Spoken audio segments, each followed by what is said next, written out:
출발 시장 특징주들 살펴보겠습니다. 먼저 유가증권 시장에서는 어떤 종목들이 오르고 있는지 상승률 상위 종목들을 보겠습니다. 코스피 100 상승률 상위 종목들입니다. 1위는 CJ 대한통운인데요. 4% 이상 오르고 있습니다. 2위 코오롱, 3위 코오롱 인더 나란히 차지하고 있고요. 4위는 동부하이텍, 5위 카프로가 2% 이상 오르고 있습니다. CJ 대한통운은 아무래도 좀 추석 연휴 가까워지는 그런 영향도 있을 것 같고요. 코오롱 관련주들도 나란히 오르고 있네요. 네, 대한통운은 뭐 추석 얘기도 좀 있는 것 같고요. 그리고 오늘 아까 리포트 말씀드렸는데 CLS랑 이제 합병하게 되면 뭐 좋아진다는 얘기가 나오는 것 같은데요. GLS네요. CJ GLS. 네네. 이게 사실은 이제 합병할 때 오히려 이제 걸림돌이었었던 부분이 있었었는데. 라인업이 비슷하기 때문에 합병하기로 하는 것 같습니다. 대신 쪽에서 M&A 관련한 모멘텀 때문에 한 14만 원 정도까지 오르겠다라고 긍정적으로 좀 분석했는데요. 아침에 이 재료가 좀 유효한 것 같고요. 그리고 코오롱과 코오롱인더는 아라미드 소송 관련한 이야기로 좀 오르는 것 같은데 한 1년 반 동안 그게 걸린다고 하니까 판결까지요.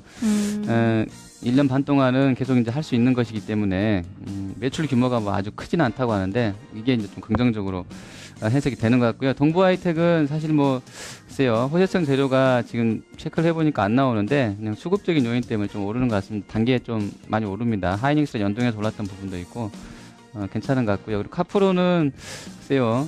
화학업종 중에서는 대부분 다 밀려나는데 지금 혼자 올라가고 있는데요.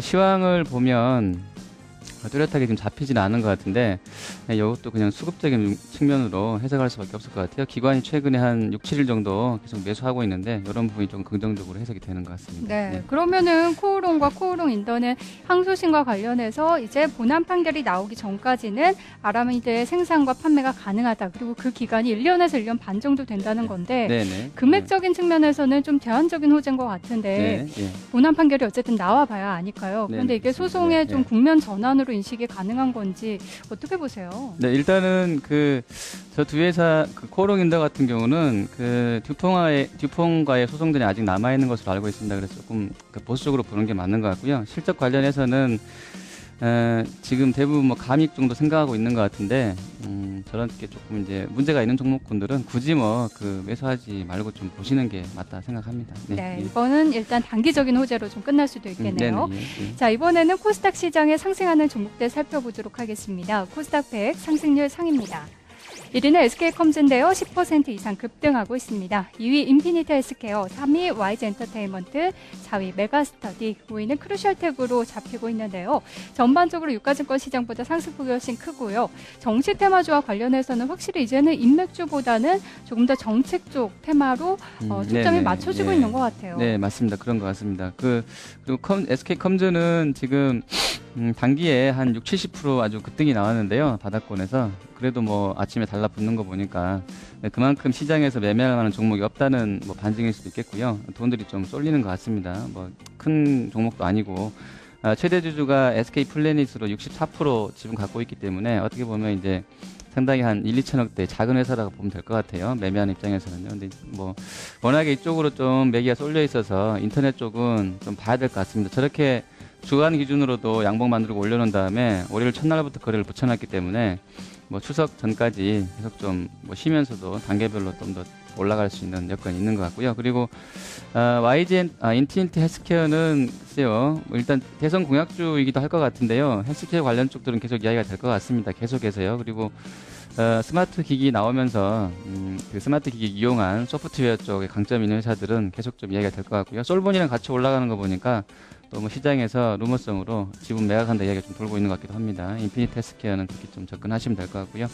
YG엔터는 싸이 효과 관련해서 지금 명확하게 얼마다고 나오는 쪽이 없는 것 같은데 그 기대감이 좀 강한 것 같습니다. 이미 이제 2억 건 돌파했고 거기서도 1위 계속 하고 있다고 그러는데 이런 부분들이 긍정적인 것 같고요. 다만 이제 한 가지 조금 우려스러운 것은 워낙에 뾰족하게 세워놨기 때문에 급락할 때도 조금 그러지 않을까 싶은데 좀 봐야 될 것 같습니다. 지난 2월 달에도 국면에서 급등 이후에 좀 쉬었던 부분들을 확인해 본다 그러면 낙폭도 이익 실현 나올 때 좀 클 수 있다는 생각을 좀 하게 됩니다. 그리고 메가스터디가 기관 매수로 인해서 조용하게 상당히 많이 올랐는데요. 역시 대선 테마 쪽으로 정책 관련 수혜주 쪽으로 좀 보시면 될 것 같고요. 워낙에 이제 호가들 보면 얇은 상태고 공백도 좀 있는 것 같고 해서요. 매매가 잘 안 되시는 분들은 접근하시면 안 될 것 같고요. 좀 길게 본다는 입장에서는 좀 홀딩해서 가져가 보는 것도 나쁘지 않을 것 같습니다. 네. YG 엔터와 관련해서는 급하게 오른 만큼 또 급하게 내릴 가능성에 대해서도 지적을 해주셨는데 네네, 예. 8만 원대 드디어 좀 넘어섰고요. 이 차트의 모습을 보면은 저는 그 싸이가 유튜브 조회수와 굉장히 차트의 모습이 비슷해요. 네. 또 싸이의 인기가 식을 때 주가가 빠지는 건지 한번 체크해 볼 필요가 이 있을 것 같다는 종목을 생각도 제가 들어요. 매매 팁을 하나 드리면 네. 이렇게 밴드를 늘려놓은 종목은요, 시그마 값이 커졌기 때문에 사실은 상당히 매매하기가 어렵습니다. 선물도 마찬가지, 주식도 마찬가지, 옵션도 마찬가지인데요. 매매라는 건 똑같은 것이기 때문에 이게 이제 단기적으로는 지금 밴드 상단이 77,950원이거든요. 요거 깨지기 전까지는 홀딩하는 전략 괜찮을 것 같습니다. 네, 알겠습니다. 그리고 순위권 안에는 없었지만 지금 밖에 스마트 그리드 관련주들도 좀 일제히 오르고 있는데요. 안철수 테마로 약간 엮이면서 안철수 후보가 원자력보다는 스마트 그리드 관련 쪽에 관심이 있다라는 뉴스와 함께 좀 오르는 모습 나타나고 있습니다.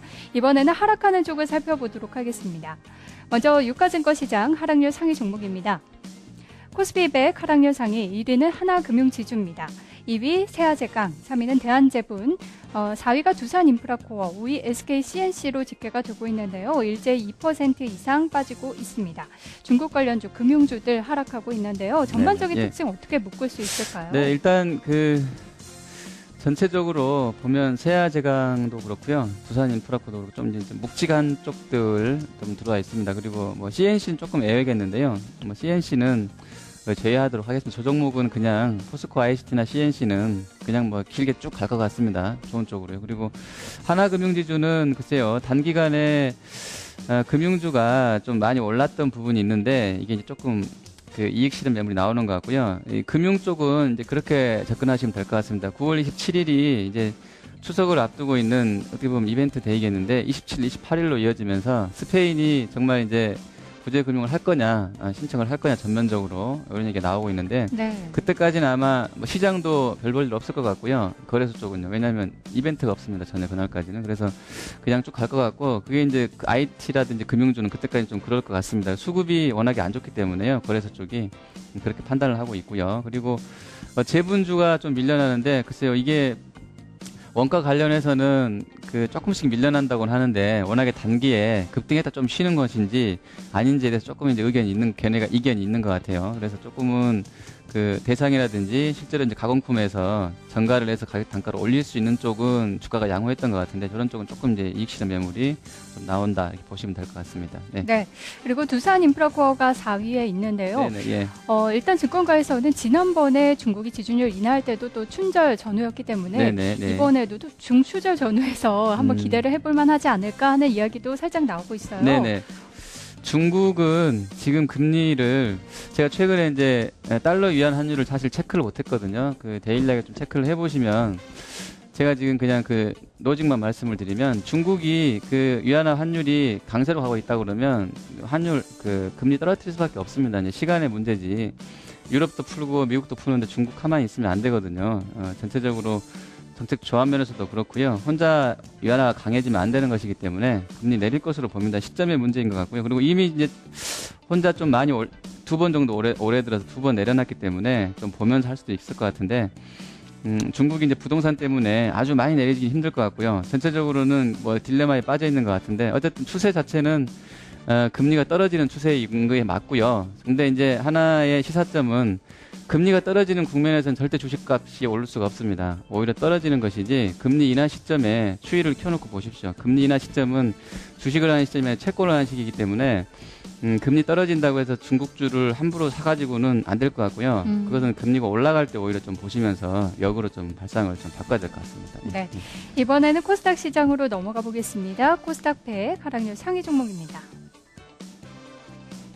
네, 1위부터 확인해 보도록 하죠. 1위 코스닥으로 다시 한번 살펴보도록 하겠습니다. 1위는 안랩이네요. 11% 이상 하락하고 있습니다. 2위가 3S, 3위는 EG, 4위 동양시멘트, 5위는 큐로컴이 차지하고 있습니다. 박근혜와 안철수 테마가 일제히 좀 기존의 테마로 엮였던 종목들은 하락하고 있습니다. 네, 일단 오늘도 미래산업은 지금 거래소 쪽이긴 한데요. 한 6,500만 주 정도 들어와 있습니다. 전날 한 1억 주 나왔던 것보다는 조금 뭐 사그라들었는데 거래가 저렇게 돼서는 글쎄 경험적으로 절대 상한가가 안 풀리죠. 뭐 100만 주, 1000만 주씩은 들어와야 한 번씩 들어와야 될 것 같은데 제일 큰 게 제가 지금 조금 보고 있는데 뭐 10,000주 이 정도거든요. 10,000주면 1,000만 원도 안 되는데 저런 호가 가지고는 상한가 절대 안 풀립니다. 그래서 호가를 만약에 미래산업을 매매하셔야 되겠다 그러면 적어도 100만 주, 1000만 주짜리 호가가 들어오는 걸 보시면서 좀 해야 될 것 같고요. 그리고 안랩도 지금 왜 매매를 저 종목을 하고 있는지 개인적으로 좀 안타까운데요. 사실은 저게 계속 저번에 미래산업 보여준 것처럼 잡아서 죽여 들어가는 시세인 것 같은데 저거 절대 따라 들어가면 안 됩니다. 추세가 지금 완전히 꺾여 있는 상황인데요. 예전에 뭐 기억하실 분들이 있을지 모르겠는데 대유리젠트의 김경신 이사가 테크니컬 분석을 하면서 이런 차트는 절대 접근하지 말라고 그랬었는데 이미 추세가 깨졌습니다. 절대 보지 마시기 바랍니다. 그리고 3S 같은 경우는 단기에 사실 저 종목이 뭐 하는지 잘 모르겠는데 워낙에 지난해요. 급등했던... 좀 하반기에 좀 많이 급등했었잖아요. 네네, 상당히 많이 탄소 저감 장치 개발에 대한 기대감이 좀 컸었는데요. 네, 최근에는 네. 또 무섭게 내리고 있어요. 네네, 시황도 그렇고 뭐 확인이 안 되는데 역시 뭐 수급적인 재료 때문에 그냥 뭐 등락이 있는 것 같은데요. 이 종목 조금은 주의를 하셔야 될 것 같고요. 지금 뭐 밸류가 퍼가 270배나 나오고 있습니다. 그리고 네. 이지라든지 이런 것들 다 뭐 정책 테마주기 때문에 좀 단기적으로 접근하시는 게 맞다 생각합니다. 예. 알겠습니다. 자, 이번에는 거래 실리는 종목들 확인해 보도록 하겠습니다. 먼저 유가증권 시장입니다. 코스피 200 거래량 상위 종목.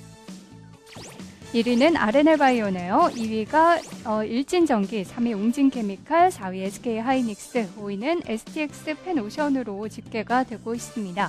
어떤 종목을 살펴보도록 할까요? 네, 일단 일진 계열사들 오늘 주가 흐름이 뭐 양호한 것 같은데요. 네. 역시 뭐 실적 개선에 대한 기대감들이 있는 것 같습니다. 여전히 뭐 IT라든지 뭐 2차 전지 쪽 연결되어 있는 회사들이 많기 때문인 것 같고요. 그쪽이 좀 그대로 호황이라는 게 반영이 되는 것 같습니다. 그리고 하이닉스는 조금 지금 쉬는데 삼성전자가 지금 다시 이제 플러스 전환을 했네요. 삼성전자가 지금 이제 512선 때문에 위아래 좀 흔들림이 있을 것 같은데요. 512선 회복해서 타고 올라가면 하이닉스도 그때 같이 보셔도 될 것 같습니다. 그리고 펜오션은 최근에 이제 재무구조 개선 기대감, 오늘 STX 메탈이 이제 금요일 날 급락 이후에 좀 저가 매수 때문에 한 3% 정도 다시 올라가는 상황인 것 같은데요. STX 계열사들 전체적으로 재무구조 개선 기대는 있는 것 같아서요. 단기에 뭐 거래는 가능할 것 같습니다. 근데 이제 워낙에 펀드멘탈이라든지 이런 부분, 전방 산업이라든지 업황 개선에 대한 그런 불확실성은 남아 있는 것이기 때문에 역시 조금 좀 지켜보시면서 느긋하게 대응하셔도 될 것 같습니다. 예. 네. 예. 이번에는 마지막으로 코스닥 시장에 거래 실리는 종목을 보도록 하겠습니다. 코스닥 100 거래량 상위 종목입니다. 1위는 인피니트 헬스케어입니다. 2위가 SK컴즈, 3위 크루셜텍, 4위 YG엔터테인먼트, 5위 안랩 순으로 집계가 되고 있고요. 거의 앞에서 본 종목들이랑 많이 겹치는 모습이네요. 네, 일단 뭐 음식료라든지 뭐 인터넷 또 엔터주 계속 좀 보셔야 될 것 같고요. 이제 그것은 다 단기간에 많이 올라있기 때문에 어디서 내가 이제 사고 팔고 해야 되는가는 본인들이 정해놓으신 목표 수익률에 따라서 달라질 것 같고요. 뭐 그렇기 때문에 주식도 매매가 되는 거 아니겠습니까? 그래서 거기에 따라 적절하게 대응하시면 될 것 같습니다. 네, 알겠습니다. 기존 개별주의 좀 강세 흐름은 이어지고 있다는 점 시장의 특징인 것 같습니다. 종목별 특징까지 살펴봤습니다. 스튜디오 나와주세요.